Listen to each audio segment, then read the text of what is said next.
Lotus strikes again. Madam buys herself a very expensive insurance policy, and Blue goes off on Jenna, y'all. We're talking All the Queen's Men, episode 17, Deal or No Deal. Let's get into it. So y'all already know this episode starts right where the last one left off, and that is with your boy Fuego going through it because he just killed his ex, kinda, sorta. Now, Madam is going to call Doc over, and she's gonna tell him that she needs his help. He needs to find a way to get over to Fuego's house. And when your boy Doc asks no questions, he just does what Madam is asking him to do. Madam is very impressed with him. She likes the fact that he doesn't ask any questions. Now, he says that he can just say that he has some computer issues so that he can get over to Fuego's. So he's going to give him a call. Eventually, Fuego answers the phone and tells Doc that he needs him and that he needs him to come over soon. And this is exactly what Madam wanted him to do. Now, in my last video, I talked about this whole situation about Fuego, and I told you that Madam needs Fuego to need her when it's all said and done, but it had to come by way of one of the fellows. You know, I wasn't sure if he was going to go to her directly or if it was going to be indirectly through Doc or Midnight, but it's her. Now, meanwhile, y'all, our girl Jenna, aka Devil in the Blue Dress, aka Devil in the Blue Robe at this point, is making Blue breakfast, and you can see that her and Blue are getting really close. Now, it's just funny to me that your girl Jenna just does not want to go home at all. I'm like, look, are you ever gonna go to your house? Because you've been at Blue house for a minute now. But you know, this show is actually like day by day as we're looking at it. So in theory, I guess she's only been there for a couple of days, but eventually she does have to go home, and Blue tells her that as well. Now, when she mentions Cat and she asks Blue about Cat, I knew that things were gonna go left right then, because you know Blue don't trust nobody, and the fact that you up in her house and you asking this question, Blue definitely goes left. And Jenna has some doggone flashbacks because, you know, your girl is a battered woman, so this definitely takes her aback. Blue has an actual face recognition app on her tablet, and she does this whole face recognition to figure out exactly who she is. And I'm just thinking to myself, like, why didn't you do that before? She always at your house, like when she sleep, all you had to do was just boop, do it, and you know, you would have known exactly who she was. But you know, maybe she wanted to build an organic relationship. I don't know, y'all. All I know is that your girl Jenna is ready to leave at this point. Now she wants to go. She probably don't know where the heck she gonna go, but now she want to go because Blue done showed her whole entire ass, y'all. Now Blue is up here begging her like, baby, please don't leave. You know, I'm sorry. I didn't mean it. My bad, you know. And she just really going in. And I'm like, Blue, you are really into her because, girl, you is really over here begging like, you know, Keith Sweat or some doggone body. So anyway, y'all, Doc gets to El Fuego's place and continues to play the part, and he's going to find out what actually happened. Now, he's going to tell him, like, hey, this sounds like a smash and dash robbery, and when El Fuego wants to call the police, he's like, look, I wouldn't do that because the last man that this happened to is still in jail, and Fuego is just freaking out, you know, he just doesn't believe what is happening. Doc basically tells him, like, I know somebody that can help us, you know, and he's like, Madam, and Fuego is kind of thinking, like, what in the world is she gonna do? And he's like, just let me call her, she can help. So he calls Madam and she agrees to come, and her plan is working just as she thought it would, y'all. Now, meanwhile, Casanova, dumb self, is out here lying to the detective. He does his typical meetup that he meets with her, and she asks him, like, what's wrong? Because something is visibly wrong with him, and he just straight up lies. Casanova even has the nerve to say that he's in the inner circle, and I'm just like, in the inner circle of whom exactly? Because you definitely not in Madam's inner circle, bruh. Like, no way. But anyway, y'all, he goes on to tell her that he needs $5,000 because, you know, he was light. He doesn't tell her that it's because he got drugged and robbed and that his credibility is going to be shot to hell because now nobody's going to believe him. Once Madam manipulates the photos and basically makes it look like Casanova has been drinking and basically living it up in the club, you know, doing all the other stuff that the other guys do already. And I'm just like, bruh, it's best to go ahead and tell the truth now and go ahead and get this over with instead of compromising the investigation. Now, I ain't saying that I want them to get at Madam. I'm just saying, like, speaking from a, you know, law point of view, like, you really should have just told her, and that way you guys can make a different plan. But needless to say, you know, these cops really aren't that smart anyway, so it just is what it is, y'all.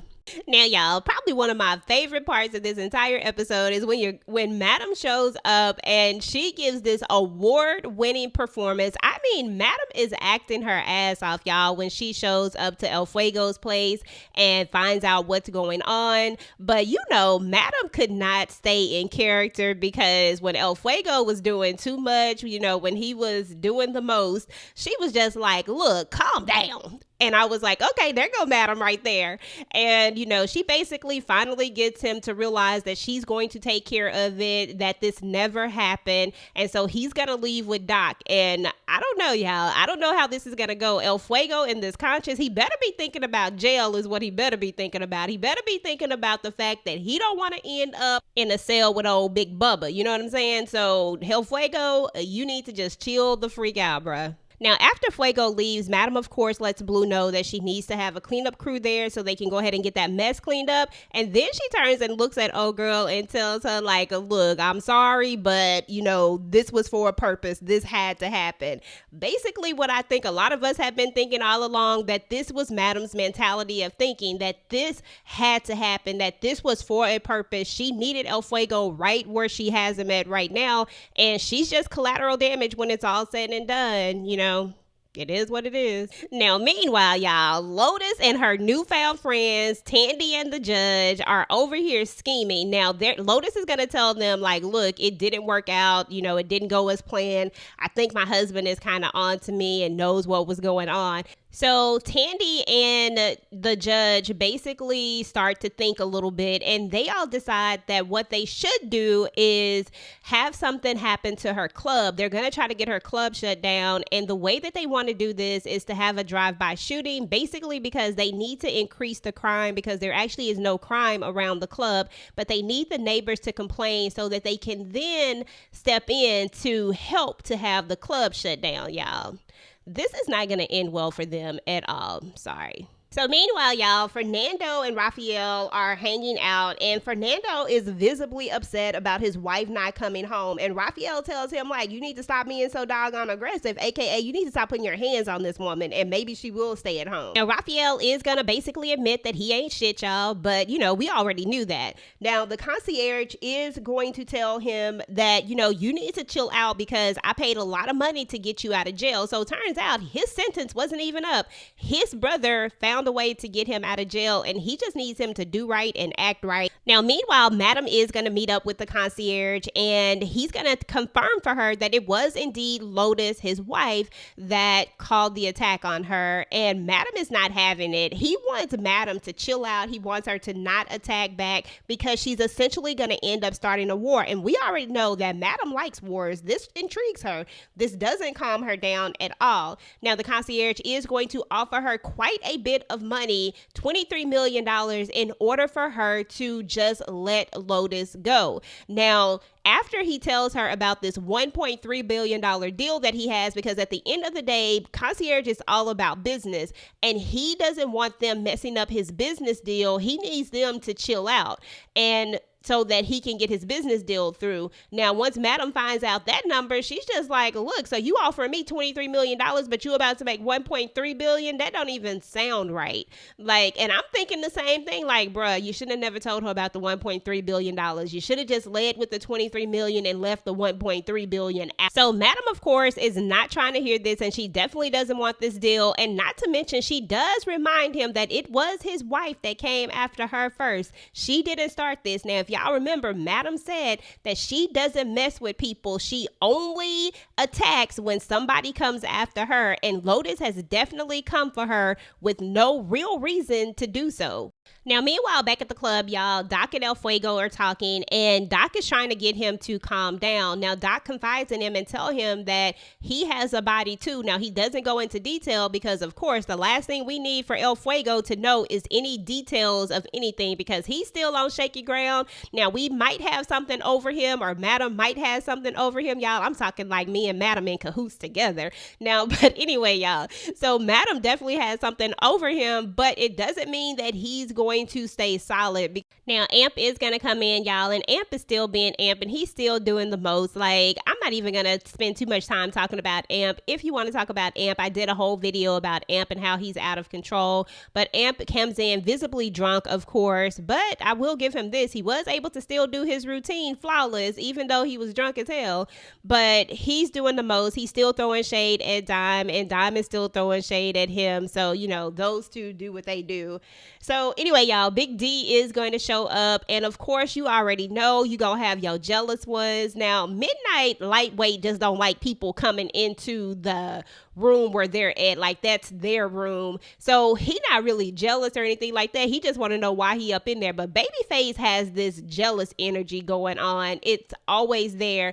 And I keep saying that Big D probably saw something. I really need Babyface to calm down. This is not the one that he wants to be entangled with right now. Like, dude, it's money out there for you all. Like, y'all all doing the same thing. Chill the freak out, Babyface. Now, Casanova does end up bringing the 5K. He ends up having to give it to Tommy because Tommy is just like, you're not getting nowhere near Madam. And then last but not least, y'all, one of the most explosive things happened on this episode when Lotus, Tandy, and the judge really do complete their task. They complete the mission. Your girl Lotus is sitting up there actually looking at it on the tablet. She has it all videotaped. She's looking at it as it's happening. They drive by the club in a black van and they start to spray bullets out, and all of these people just start to drop like flies, y'all. It is a crazy scene where, you know, all of these lives are lost because they want to get at Madam so bad. Now, of course, the fellas are protecting Madam. Like, everybody is around her, making sure that she stays down because Madam is always going to run towards danger.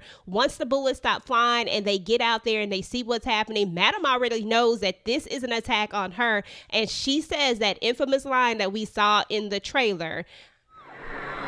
There will be blood. Okay, y'all, so that's what's up with All the Queen's Men, episode 17, Deal or No Deal. Let me know what y'all thought about this episode. Go ahead and get the conversation started down below because it is so much to talk about, so much to unpack. Let me know what y'all thought about this move that Lotus and her cronies made. Do you think this was the right move? Do you think this even made sense? I will be doing another video specifically about this whole Lotus and her two flunkies thing because I have an opinion. Y'all already know. So go ahead and get the conversation started down below, guys. Meanwhile, if you like this video, make sure to go ahead and like, share, and subscribe to your girl's channel. Now, YouTube says that you just might like this video next, so go ahead and give it a try. Until next time, guys. Peace.